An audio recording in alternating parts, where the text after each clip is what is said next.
पारख प्रकाशी जो भये गुरुदेव आप, बंदों चरण तिनके भले जेहि प्रेम सद्गुण तीर हैं प्रेमी, चाल मन जो प्रेम दिल साचार है वही, शोध गही तब प्राप्ति होए स्थिति वह आप ही ने नाशि भ्रम मार्ग, ज्ञान का बीजक बनाया ग्रंथ जो सोई भया परमान का कबीर, नाम जहि सोई जनाया जान का, को जो हान करी वही बंदी मम मन मान का, ज्ञान को जो हान करी मम मन मान का।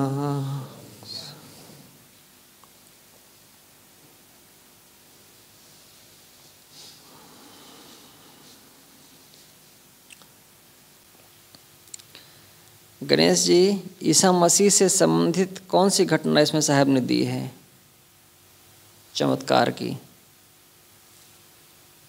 उसमें गुरु जी ने रोटी का उदाहरण दिया कि थोड़े से कुछ रोटी से ही बहुत सारे लोगों को भोजन करा दिया और उसके बाद भी बच गई रोटी। एक पहाड़ी पर थे, उन्होंने उपदेश किया अपने शिष्यों को और फिर भंडारा किया। शिष्यों ने कहा कुल 5 रोटियां हैं और खाने वाले बहुत। ईसा ने कहा ईश्वर के दरबार में किसी चीज़ की कमी नहीं है, और फिर रोटी और मछली खाने को दी गई। सबने भर पेट खाया और कई झावे मछली और रोटी बच गए। 5 रोटियों में से कई झाबे रोटी कैसे बच जाएंगी? हज़रत मोहम्मद का कौन सा चमत्कार दिया है?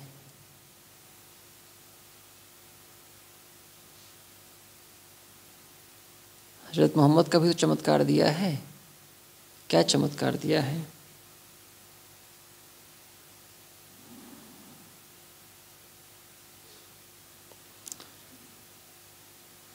मुनीन साहब, हज़रत मोहम्मद एक बार चांद की तरफ उंगली किए तो चांद के 2 टुकड़े होते हैं। जैसे किसी को मोतियाबिंद हो जाता है तो उसको कई चांद दिखा करते हैं।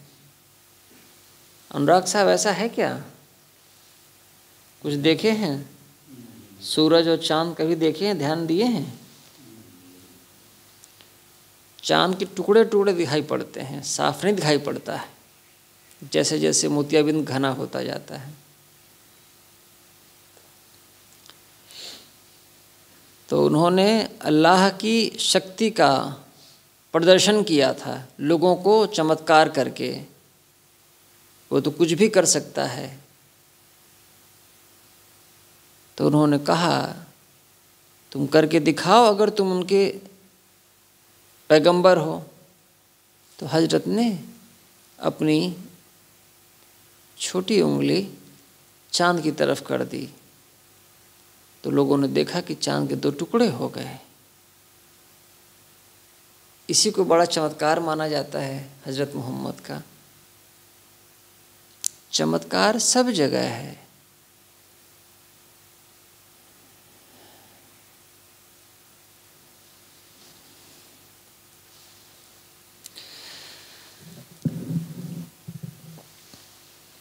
आजकल तो चतुर लोगों का एक बड़ा दल अवतार बन बैठा है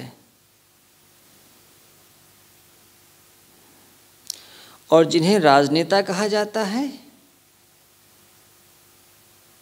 वे ऐसे तंत्र मंत्र के ढकोसलों में फंसे तांत्रिक और ज्योतिषियों को लिए घूमते रहते हैं।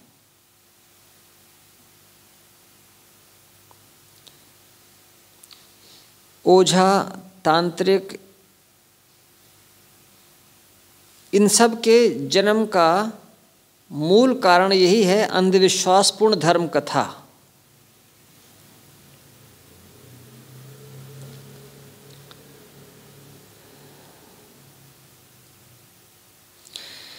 यज्ञ के नाम पर अग्नि में घी, मेवे, अन्न फूंकने से बड़ी बड़ी उपलब्धियां मानी गईं। पहले तो पशु काट करके भी यज्ञ में उनका होम किया जाता था, आज भी है। ये शकुन अपशकुन, चमत्कारी, रिद्धि सिद्धि, ये सब धर्म कथा के फल हैं।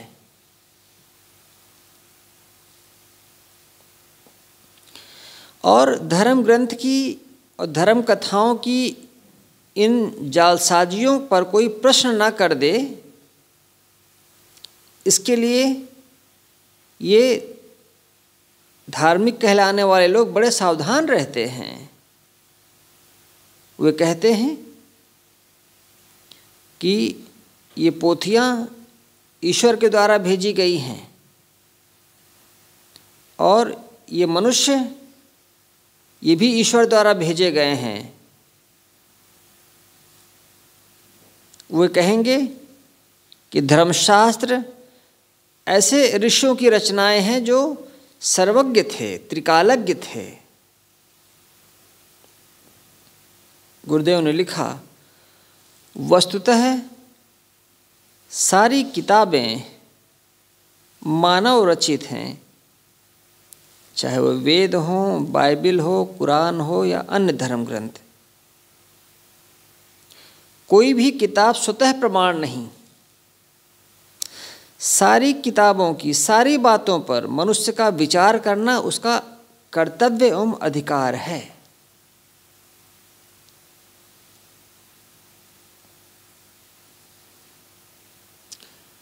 भारत का जब संविधान बनाया गया था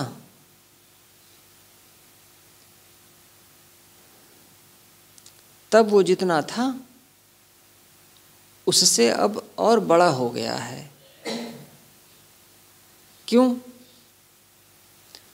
उसमें विचार किया गया और जैसी आवश्यकता लगी उसको उसमें जोड़ दिया गया। अनुसूचियां, अनुच्छेद और अध्याय जितने थे और बढ़ गए हैं। 395 अनुच्छेद थे, अब 450 हो गए हैं।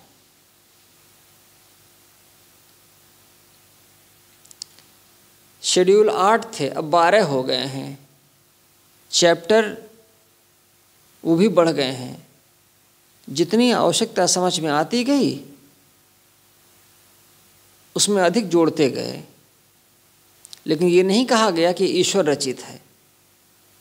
और अब संविधान से यह देश चलता है। संविधान से ऊपर, संविधान से बढ़ करके और कोई नहीं है।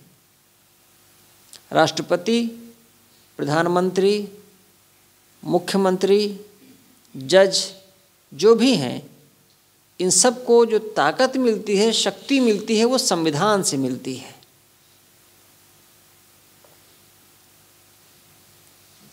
और कभी नहीं कहा गया कि ईश्वर रचित है, लेकिन धर्म ग्रंथों को, उसकी उल जलूल बातों को लोगों के मन में दृढ़ाने के लिए कहते रहे कि ये सब ईश्वर रचित है। ईश्वर, ताकि कोई प्रश्न ना कर दे।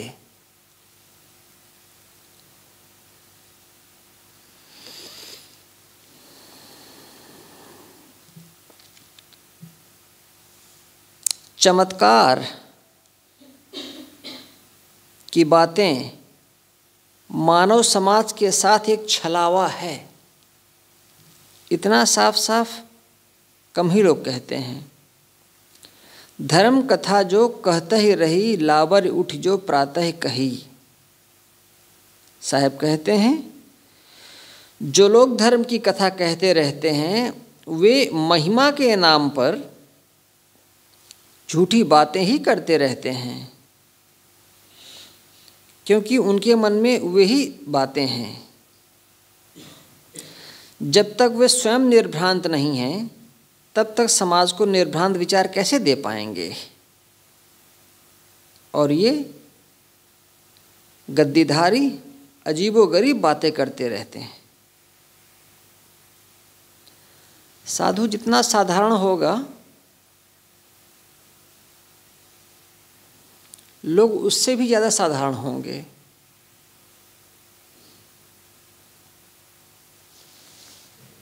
कोई 1500 साल पुरानी पुस्तक को पढ़े, उसी की चर्चा करे, इसका मतलब है आप लोगों को आज के समय से खींच करके 500 और 1000 साल पहले ले जा रहे हो।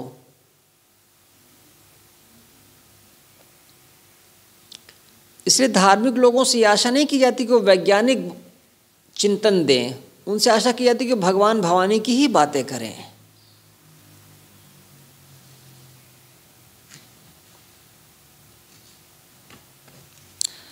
आज के समय में अगर आप कभी किसी को सुने जो प्रवचन करते हों मीडिया में, टीवी में,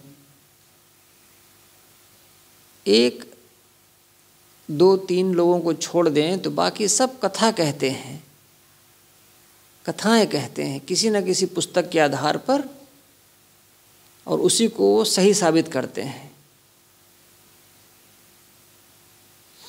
बहुत कम ऐसे लोग हैं जो वर्तमान को लेकर के बोलते हैं, बहुत कम। बाकी सब कथाएं कहते हैं। जनता के मन में पहले से उसकी भावना है, वो जानती है क्या कथा है, बस उसी को सुनती रहेगी। लाबर बिहाने लाबर संझा, बिहान सुबह, बिहान विहान, विहान का अर्थ है प्रातःकाल। प्रातःकाल से लेकर के संध्या शाम तक बस झूठ ही बोलते हैं। एक लाबर बसे हृदय मंझा,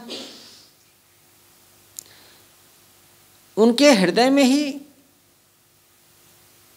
हृदय मंझा, मंझा मतलब बीच में, हृदय के बीच में झूठ बसा हुआ है।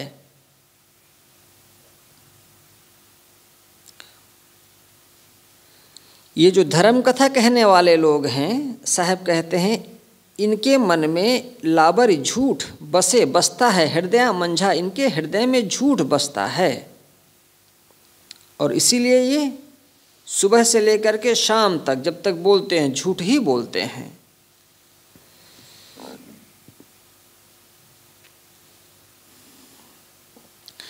रामहु केर मर्म नहीं जाना, रामहु के, राम का मर्म नहीं जानते ये। राम राम तो बहुत करते हैं, हर बात में राम राम, लेकिन वास्तव में वो राम क्या है, कौन है, इसका रहस्य वो नहीं जानते हैं। हाँ, ले मति ठानिन वेद पुराना, अगर इनसे कुछ कहो तो ये वेद और पुराण उसकी बातें ठान लेते हैं।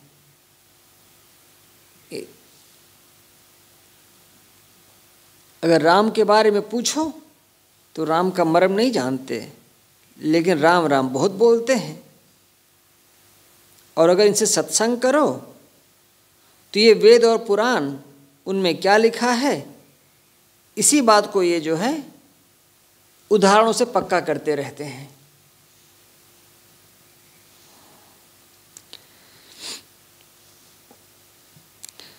सद्गुरु कहते हैं लोग राम राम तो बहुत करते हैं, लेकिन उसका रहस्य नहीं जानते। उसका रहस्य क्या है? आत्मज्ञानी होने के 3 लक्षण गुरुजी ने इसमें लिखे हैं। कोई ज्ञानी है, कोई राम राम करता है,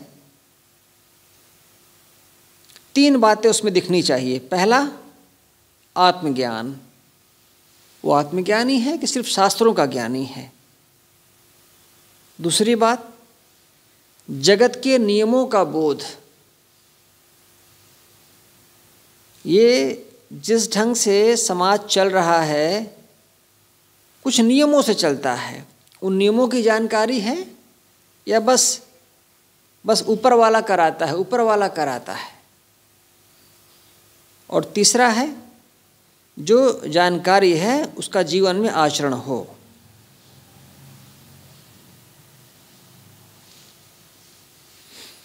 साहब ने इसको और खोला है।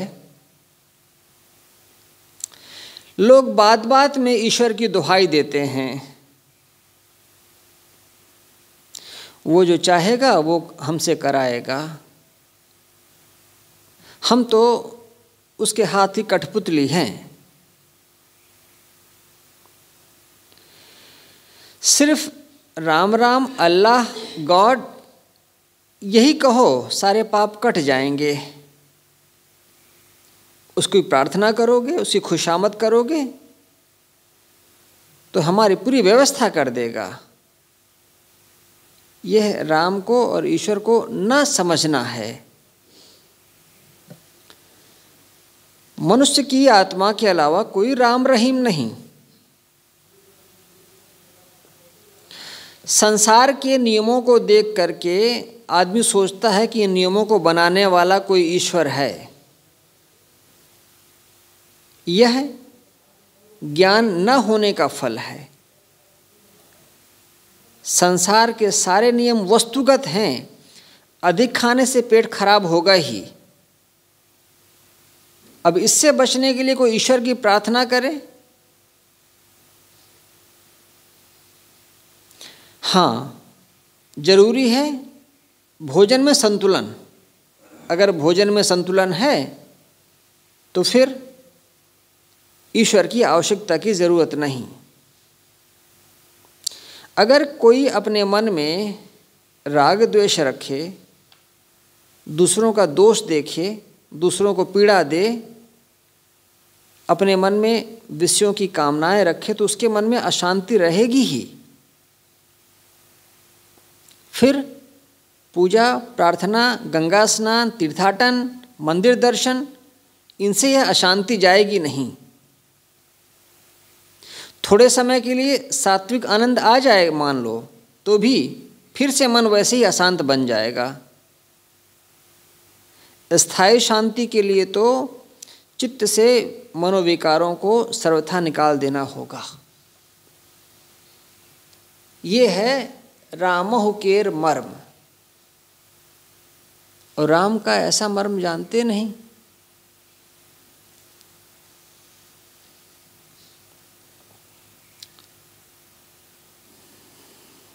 रामहु केर मर्म नहीं जाना, ले मत ठानिन वेद पुराना। वेद पुराण माने धर्मशास्त्र। बीजक में वेदों की चर्चा नहीं है ज़्यादा, कुछ थोड़ी जगह पर हैं बातें। वेद की पुत्री, सुमृति भाई, ऐसी ही कुछ चीज़ें। वेद पर ज़्यादा नहीं कहा साहब ने। क्यों? क्योंकि जनता में वेद का प्रभाव नहीं है, पुराणों का बहुत प्रभाव है, पुराणों के देवी देवताओं का। इसलिए साहब ने बीजक में पुराणों की बड़ी चर्चा की है। ले मत ठाने वेद पुराना। वेद पुराने पुराण क्या है?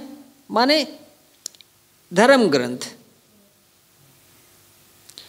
गुरुजी ने इसमें कहीं कहीं बहुत तगड़े ढंग से लिखा है।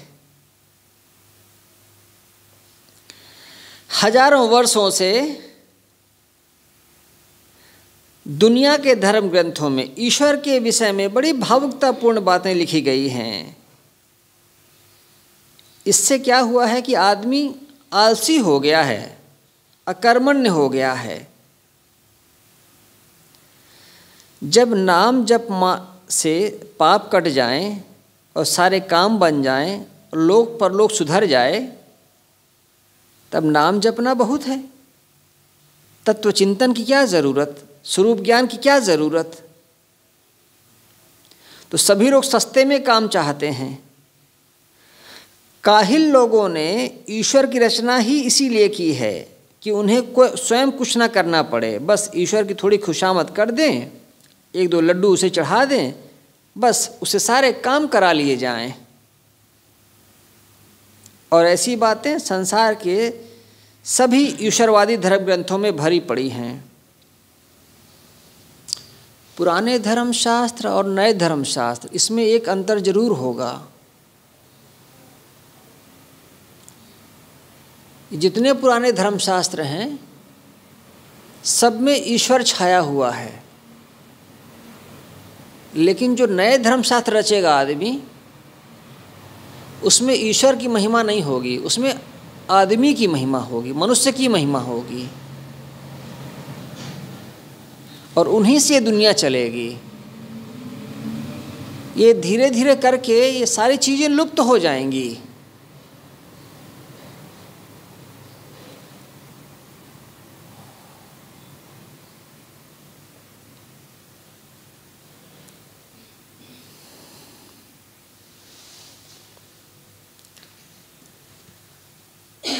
चौथी पंक्ति, वेदहु केर कहल नहीं करई। तीसरी पंक्ति में है कि रामहु केर मर्म नहीं जाना, राम का मर्म नहीं जानते, और वेद पुराण ठाने हुए हैं लेकर के। उनसे पूछो राम का रहस्य, राम का मूल्य क्या है, नहीं जानते हैं। आत्मज्ञान नहीं है, प्राकृतिक नियमों का ज्ञान नहीं है, आचरण नहीं है। कुछ पूछो तो बस वेद पुराण बताने लगते हैं। साहब कहते हैं तुम वेदों की चर्चा करते हो, लेकिन वेदहु केर कहल नहीं करई, वेदों का भी कहा हुआ तुम नहीं करते हो। वेद जैसा कहते हैं उसके अनुसार भी तो नहीं चलते हो। वेदों में कर्म कांड है, लेकिन वेदों में ही कहीं कहीं ज्ञान परक बड़े सुंदर सूत्र हैं। ये जो उपनिषद हैं ये सब क्या हैं, वेदों का ही हिस्सा है। साहब कहते हैं वेदहु केर कहल नहीं करई, वेदों के अनुसार भी नहीं चलते।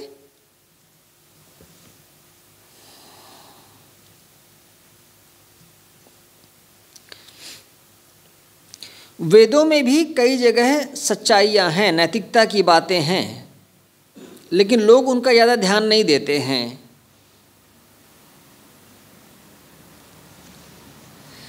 जलते रहे सुस्त नहीं परई, जलते रहते हैं, उनका चित्त जलता रहता है।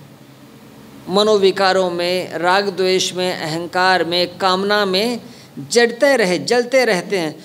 सुस्त नहीं परई, थोड़ा भी शांत नहीं होते हैं।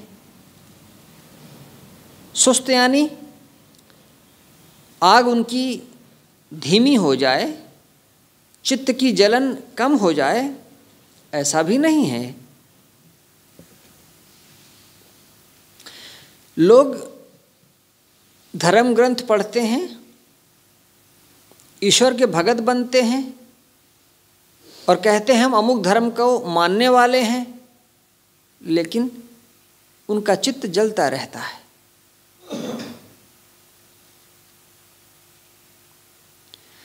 धार्मिक पाखंड, ईश्वर की भक्ति तथा धर्मशास्त्रों की पक्षधरता, तीन चीजें बढ़ गई हैं। धार्मिक पाखंड,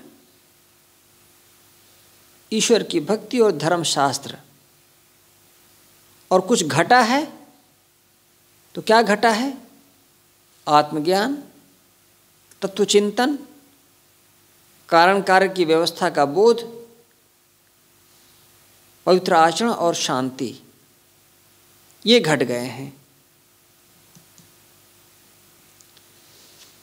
साधु होना कितना सरल हो गया है। कोई ज़रूरत नहीं।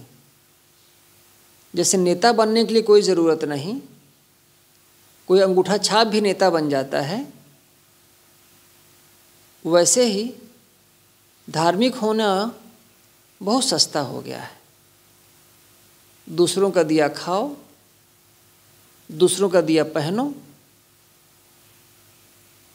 दूसरे का लिखा हुआ पढ़ लो और दूसरों को सुना दो, बस हो गया। अपना कुछ नहीं जाता, अपना कुछ नहीं लगता, न कोई ऊर्जा है, न कोई चिंतन है, न कोई समझ है।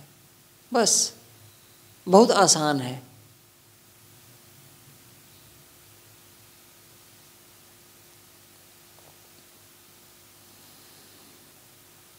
ये जो उधारी का जो जीवन, दूसरों की दया पर जो हम जीते हैं और सोचते हैं सरल है, ये सब कुछ बहुत बासी है।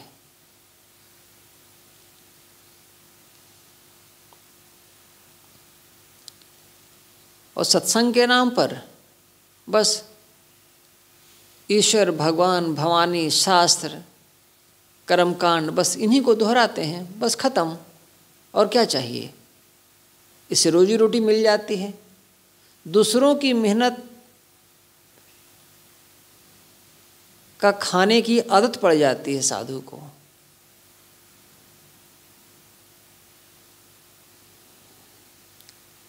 कुछ पहले का लिखा हुआ है, उसी को याद कर लिया, उसी को सुना दिया और काम पूरा। उसमें अपना कुछ है? कुछ नहीं है।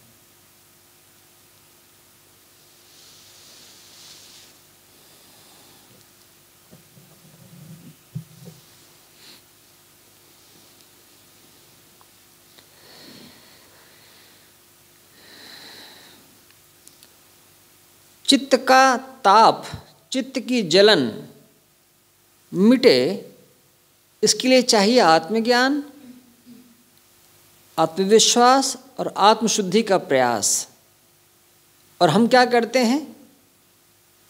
हम एक देव खड़ा कर लेते हैं बाहर, उसके सामने मत्था टेक कर सारी सफलताएं चाहते हैं। कैसे चित्त की जलन सुस्त होगी? कैसे चित्त की जलन मिटेगी?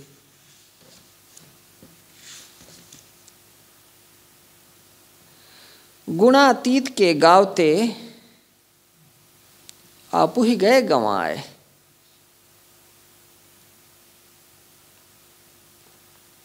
माटी का तन माटी मिल गयो और पवन ही पवन समाए।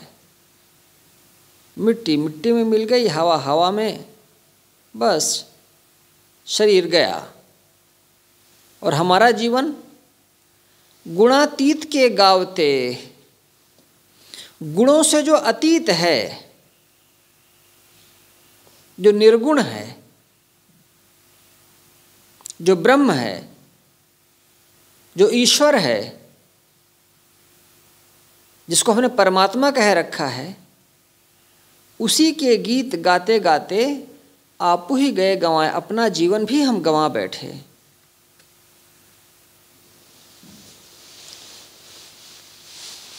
धर्म का छल, धर्म का खोखलापन समझ में आता है?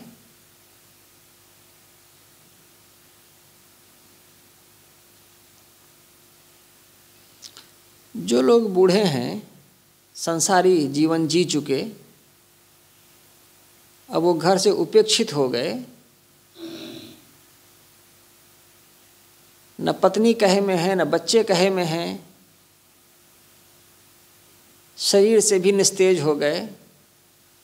चलो धर्म की शरण में चलो, कमाएंगे, खाएंगे, कुछ मिलेगा, बस हो गया। उनका तो समझ में आता है कि उनके बचे खुचे कुछ बरस हैं, वो जी लेंगे, कोई बड़ी बात नहीं। लेकिन वो जो युवा हैं, जो जवान हैं, जिन्होंने पूरा जीवन इस रास्ते में लगाया, उनके लिए क्या है इसमें? उन्हें क्या मिलता है? दूसरों का जूठन, दूसरों का कमाया हुआ, तो इससे ज़्यादा तो तुम खुद ही कमा सकते थे बाहर। जूठन की क्या जरूरत थी किसी के? क्या मिलता है?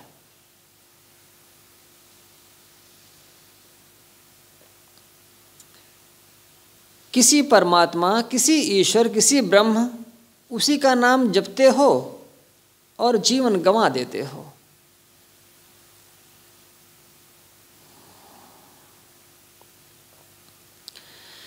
आदमी अपने मन का ईश्वर रचता है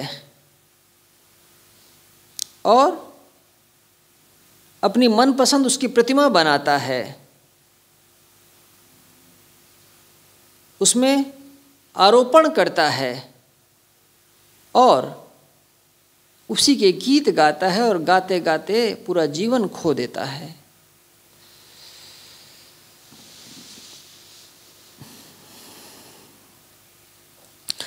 सद्गुरु कहते हैं ऐसे ब्रह्म का गीत जहाँ तक तुम्हारी पहुँच नहीं है, समझ नहीं है, उसकी तुम क्या प्रशंसा करते हो? इस प्रक्रिया में तुम अपनी सत्ता महत्ता भूल जाते हो।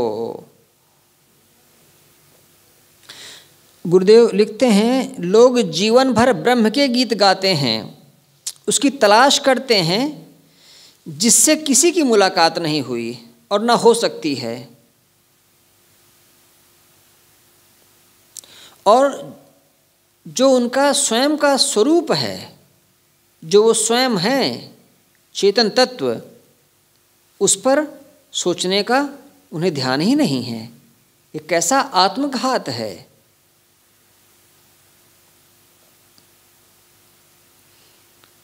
उस तथाकथित काल्पनिक ईश्वर को और ब्रह्म को खोजते खोजते अपने आप के विषय में असावधान बने रह गए।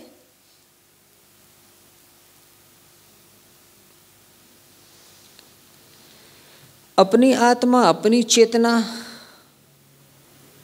इसको खोजना नहीं है। यह तो मैं हूँ ही, इसके लिए कोई संदेह नहीं है। लेकिन लोग किसी दूसरे ब्रह्म, अपने से अलग ब्रह्म मानते हैं और उसकी कल्पना में पड़ करके अपने आप का बोध खो देते हैं। साहब कहते हैं कि इस गुणातीत, इस ब्रह्म, इसकी प्रशंसा को गाने में तुम अपना टाइम मत बर्बाद करो। तुम अपने आप को समझो, तुमसे बड़ा कोई ब्रह्म नहीं है। यदि कल्पना के ब्रह्म के चक्कर में पड़ोगे तो इसी में जीवन बीत जाएगा और माटी का तन माटी मिल गओ, पवन ही पवन समाए। शरीर मिट्टी में मिल जाएगा और तुम्हें कुछ हाथ आएगा नहीं। विचारक लोग जिन्होंने कबीरवाणी पर काम किया है, वो इस बात को साफ साफ कहते हैं कि कबीर ने कोई पंथ नहीं चलाया। कबीर कोई पंथ नहीं चला सकते, क्योंकि सारे पंथ आदमी को अपने आप से दूर ले जाते हैं। और कबीर साहब का पूरा जोर था कि वो सारी बातें, वो सारी चीज़ें जो आदमी को उससे दूर कर दें, उन चीज़ों को खोदते हैं। तो स्वयं कैसे कोई पंथ खड़ा कर देंगे?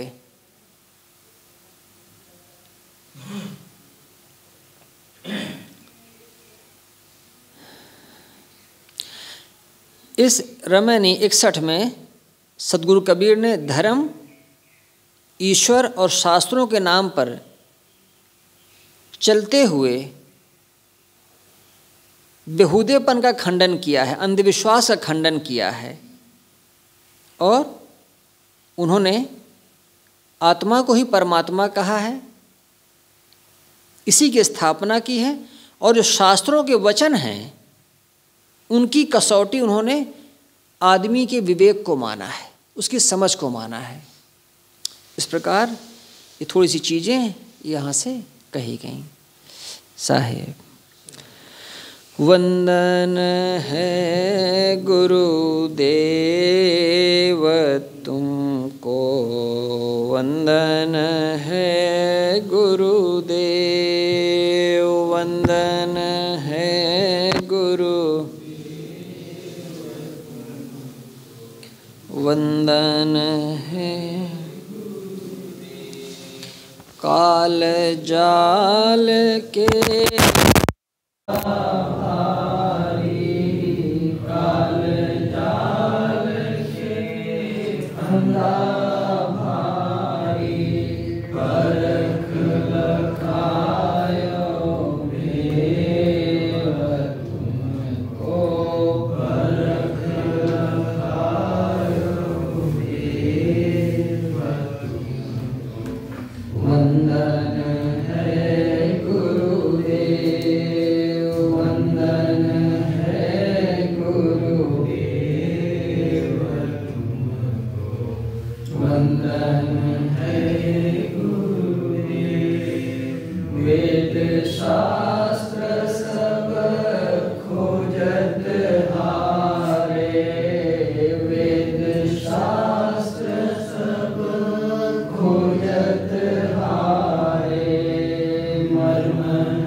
वंदन है